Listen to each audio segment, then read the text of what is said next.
اجنبی ہیں، اجنبیوں کو زکوٰۃ دیتے ہوئے ریسرچ کرنا ضروری ہوگی کہ یہ مال کے مستحق بھی ہیں زکوٰۃ کے یا نہیں۔ ایسا نہ ہو کہ خود ہی ان کے پاس پیسہ اتنا ہو، جیسے بیگرز ہیں کئی چلتے پھرتے، ان کے بارے میں سنا گیا ہے، اللہ بہتر جانتا ہے، لیکن یہ سنا گیا ہے کہ ان کے پاس بڑا مال ہوتا ہے، بڑا بیلنس ہوتا ہے ان کے پاس، جو کہ پروفیشنل ہو چکے ہیں نا۔ قرآن کریم کیا فرماتا ہے حقدار کے لیے؟ فرمایا لا یسألون الناس الحافا، کہ لوگوں کو چمٹ نہیں جاتے کہ چمٹ جائیں کہ مجھے دو ورنہ میں تمہیں چھوڑوں گا نہیں۔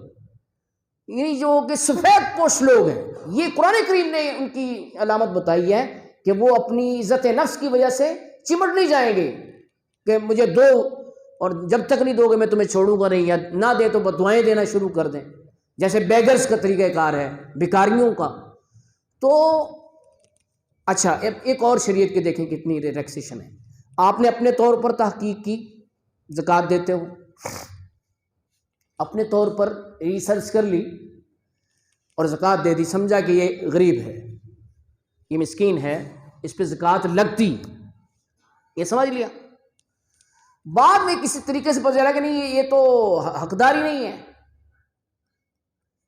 کس طریقے سے علم ہوا کہ اس کو تو زکوٰۃ لگتی نہیں ہے، تو اگر تو ریسرچ کر کے دیا تھا تو پھر زکوٰۃ ادا ہو جائے گی۔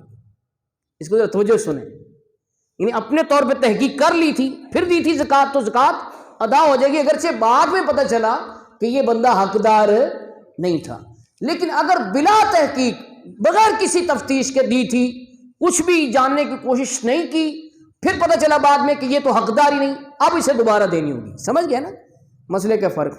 تو اس لیے اجنبیوں کو دیتے ہوئے جن کے حالات کا پتہ نہیں ہے، تھوڑی بہت تحقیق کر لینی چاہیے۔ اس کا فائدہ کیا ہوگا کہ اگر بالفرض بعد میں پتہ چلتا ہے کہ یہ حقدار نہیں تھا تو پھر بھی زکوٰۃ دوبارہ دینی نہیں پڑے گی۔ لیکن اگر بلا تحقیق بغیر کسی تفتیش کے، بغیر کوئی پتہ چلا ہے ویسے ہی دے دی تھی زکوٰۃ، بعد میں پتہ چلا کہ یہ حقدار ہی نہیں، تو اب اسے دوبارہ دینی پڑے گی۔ یہ مسئلے کا فرق ہے، ٹھیک ہے نا جی؟ تو زکوٰۃ کے بہت سے مسائل ہیں، میں نے چند باتیں آپ کے سامنے رکھیں، اور بڑی فضیلتیں ہیں اس کی، بڑی۔ اچھا ہاں، رشتہ داروں میں سے میں ایک بات اور بتانی رہ گئی کہ رشتہ داروں میں سے کچھ ایسے رشتہ دار ہیں جن کو زکوٰۃ نہیں دے سکتے، مثلا باپ کو نہیں دے سکتے، اور اس سے اوپر چلے جائیں دادا دادی نانا نانی، ان کو بھی نہیں دے سکتے، ماں کو نہیں دے سکتے۔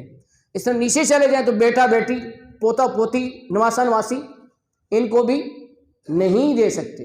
لیکن سائڈوں پہ بھائی، اس کی اولاد، بہن، اس کی اولاد، ان سب کو دے سکتے ہیں، چچا، اس کی اولاد، خالہ، ماموں، ان سب کو دے سکتے ہیں۔ جو منع ہے وہ صرف یہ کہ جو اپنے اوپر ہیں اور جو نیچے ہیں، یعنی باپ دادا نانا نانی، اور نیچے بیٹا بیٹی پوتا پوتی نواسا نواسی، ان کو نہیں دے سکتے، ٹھیک ہے؟